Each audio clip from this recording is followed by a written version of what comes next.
আমরা রুকুতে যাই, রুকু থেকে উঠতে দেরি, সিজদাতে যেতে কোনো দেরি নাই।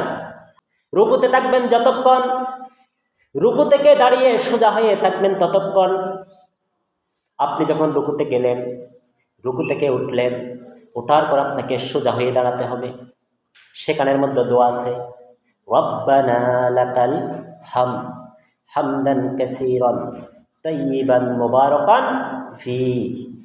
বিশ্বনবী সাল্লাল্লাহু আলাইহি ওয়াসাল্লাম রুকু থেকে উঠলেন, সামিআল্লাহু লিমান হামিদা।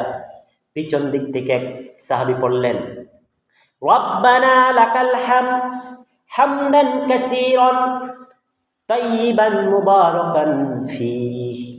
রাসূল সাল্লাল্লাহু আলাইহি ওয়াসাল্লাম সালাম ফিরালেন। সালাম ফিরিয়ে বললেন, ও আমার সাহাবী, এই দোয়া কে পড়েছো? এই দোয়াটা কে পড়েছো আমি জানতে চাই।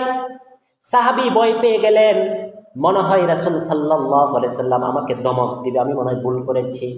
ভয়ে ভয়ে এক সাহাবী দাঁড়ালেন, বললেন, ইয়া রাসূলুল্লাহ, ইয়া হাবিবাল্লাহ, আমি পড়েছিলাম, কি ভুল হয়েছে? বিশ্বনবী সাল্লাল্লাহু আলাইহি ওয়াসাল্লাম বললেন, না, ভুল করো নাই। আমি যা দেখি তোমরা তা দেখো না, আমি যা জানি তোমরা তা জানো না, আমি যা শুনি তোমরা তা শোনো না।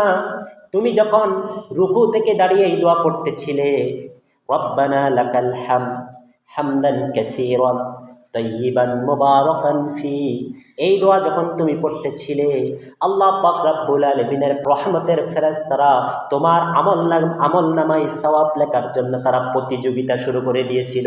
বলি আল্লাহু আকবার।